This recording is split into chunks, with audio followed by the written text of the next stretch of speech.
Bom, vamos lá. Eu quero resumir a crítica esboçada na versão atual do capítulo sobre Nietzsche da minha introdução histórica à filosofia.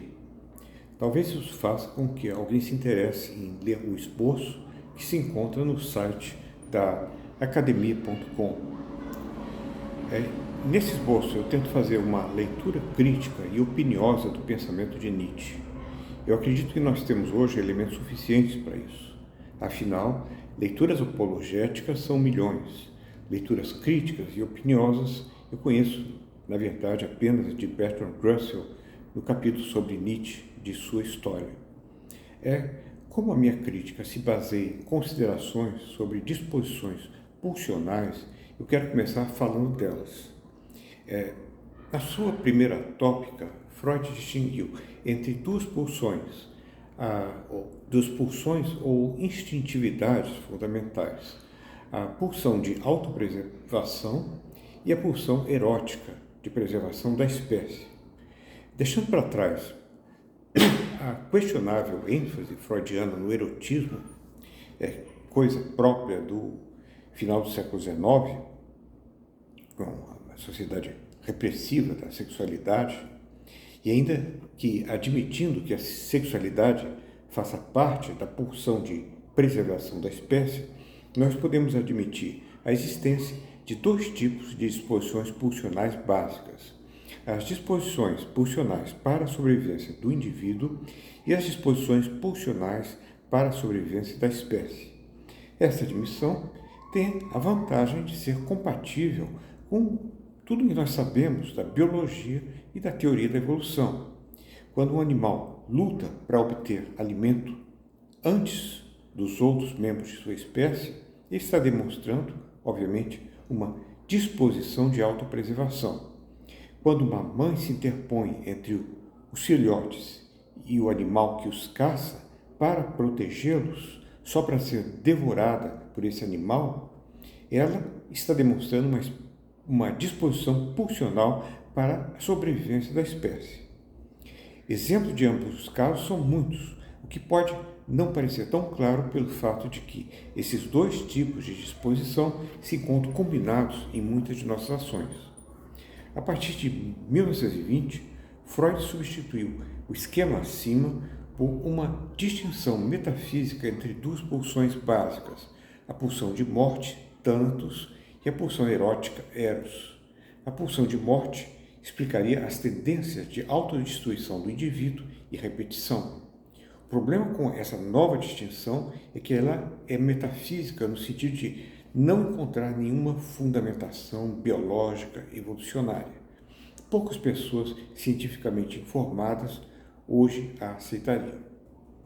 Afora isso, a tendência autodestrutiva pode ser explicada como resultado de disposições para a preservação da espécie que podem perfeitamente levar ao descarte do indivíduo quando ele não for mais útil a essa preservação. Não precisamos recorrer a uma pulsão de morte para explicarmos o caso de disposições autodestrutivas. Isso explicaria o caso do ancião oriental que se retira para as montanhas para morrer sem atrapalhar a vida dos seus familiares, ou dos índios de uma certa tribo na Amazônia que costumam se suicidar antes dos 40 anos para poderem se juntar aos seus ancestrais. Eles têm veneno que usam na zarabatana e devem usar contra si mesmos. Há uma relação entre o que eu acabei de dizer e a moralidade. Existem comportamentos ditos egoístas e ditos altruístas.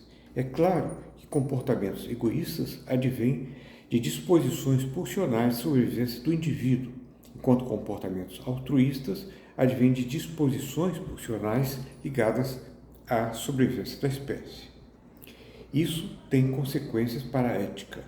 Na ética consequencialista, há o egoísmo, segundo o qual o bem é aquilo que satisfaz a vontade do agente, o altruísmo, segundo o qual o bem é o que satisfaz a vontade dos outros, e o utilitarismo, as múltiplas formas de utilitarismo que são tentadas, que eu não vou entrar aqui no assunto, segundo o qual o bem deve ser aquilo que satisfaz a vontade de todos que possam estar envolvidos.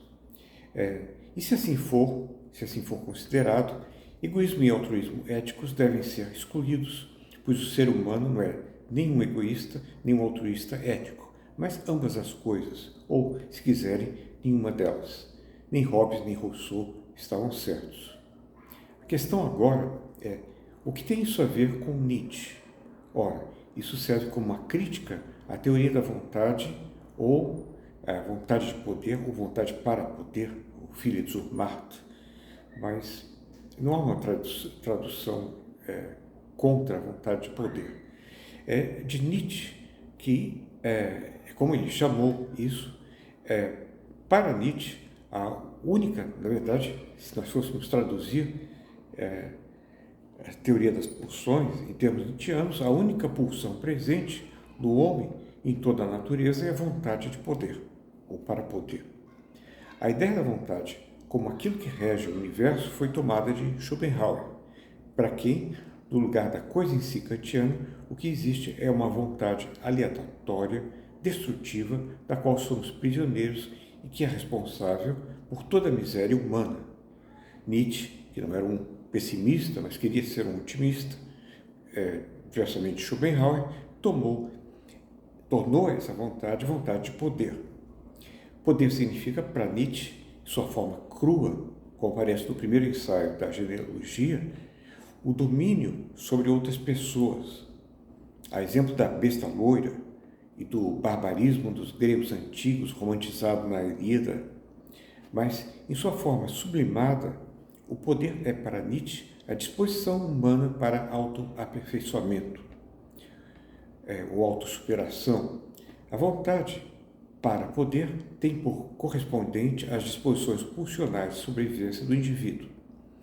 Há eventos biográficos que evidenciam certos valores culturais cultivados por Nietzsche e próprios da época e lugar onde ele viveu.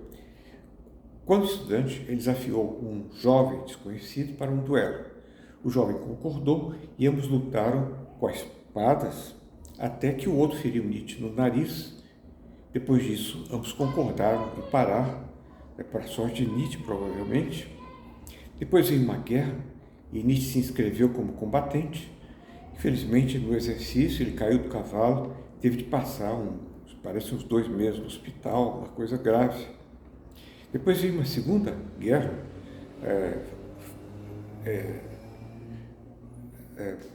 contra a França, provavelmente, e Nietzsche conseguiu participar como enfermeiro, até que pegou uma infecção dos pacientes e dessa vez, por pouco, não morreu. Tratava-se aqui da vontade de poder em estado cru.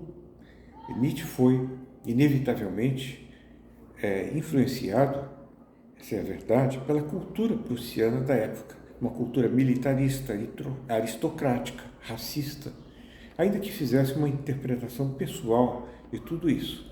Wagner deve ter influenciado. É evidente que a escolha da vontade de poder como a disposição pulsional básica é unilateral. Assim como a pulsão de morte freudiana e mesmo a escolha do eros no lugar da pulsão de sobrevivência da espécie, das disposições pulsionais, é melhor dizer. Não há nada de erótico em morrer tentando salvar os filhos, e o grande problema com a adoção da vontade de poder, como a disposição pulsional básica, é que ela acaba comprometendo Nietzsche com alguma espécie de egoísmo ético.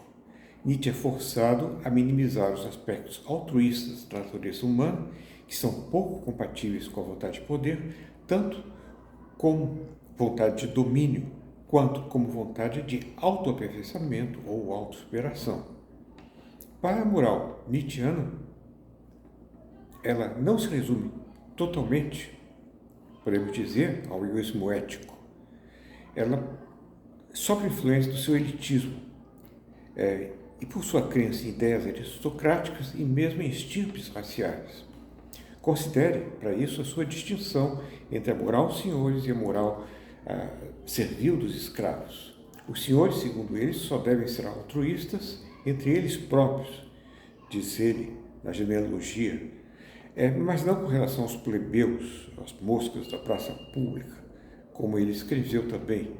Aqui o egoísmo ético da vontade de poder é matizado por um limitado altruísmo com relação aos pares. Na escolha, não é bem altruísmo, consideração. Na escolha dessa dicotomia simplista se encontra um outro engano de Nietzsche, que os diferentes tipos, na verdade, os diferentes tipos humanos são resultados da combinação casual de grupamentos de características genéticas que a evolução natural selecionou. Daí diferentes tipos, que são diferentes utilidades dentro de um grupo social. A diversidade de padrões de comportamento existe por propiciar diferentes funções aos membros de uma sociedade. O exemplo mais claro é o de uma tribo, como as que encontramos no Amazonas, ao chefe da tribo, o guerreiro, o caçador, o feiticeiro, as mulheres, cada qual com a sua função, com aquilo que faz de melhor.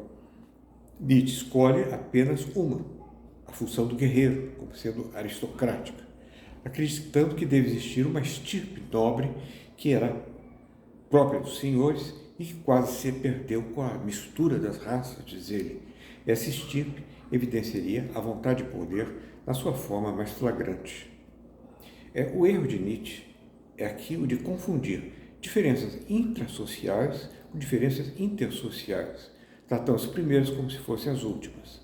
De um ponto de vista intrasocial, a moralidade que nós encontramos no comunismo tribal paleolítico é egoísta e também altruísta.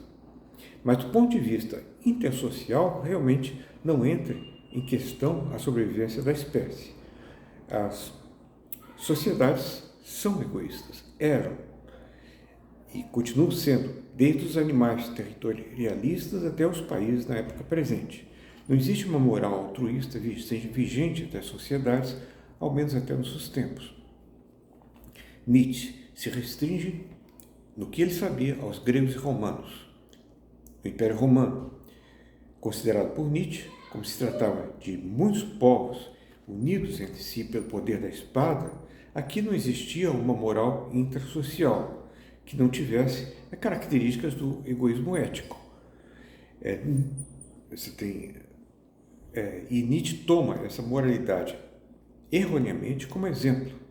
Mas essa moralidade, como a dos impérios escravistas da antiguidade, desde os egípcios, foi exceção. Afinal, se tomarmos em consideração as sociedades comunistas que existiam antes dos grandes impérios, nós veremos que elas eram intrasocialmente altruístas. Nietzsche explica a vitória do cristianismo como resultado da vitória da moral dos escravos sobre a moral nobre dos romanos e gregos. Na verdade, é possível até mesmo se perguntar se a vitória do altruísmo cristão não foi, na verdade, a recuperação de um perdido altruísmo intersocial que já havia existido nas sociedades primitivas e que havia sido perdido nos grandes impérios e que, como se tentou universalizar isso através da irmandade cristã. Um último ponto é que as diferenças entre os povos agressivos e pacíficos, os primeiros privilegiados por Nietzsche, como exemplo da moral senhoril, nunca existiu em termos de estirpes ou raças. A diferença se deveu muito mais ao endurecimento da privação versus amolecimento da civilização do que em elementos raciais ou que tivesse a ver com nobreza ou elite. Esse foi o caso dos vikings, que no século XIII, me parece, invadiram a Europa. Eram grupos humanos endurecidos pela falta de meios de subsistência que chegaram até Paris, subjugaram povos que viviam da agricultura, que estavam desacostumados de semelhante violência. Esse também foi o caso, digamos, de Gengis Khan e dos seus generais. Nada que fala a favor de estirpes nobres ou raças nobres. As observações que eu acabei de fazer, elas não servem naturalmente a reduzir as cinzas, o que Nietzsche tinha a dizer de importante, mas talvez sirvam para separar um pouco o joio do trigo, deixando às claras as inúmeras argutas considerações psicológicas que os grandes intérpretes de Nietzsche buscaram recuperar.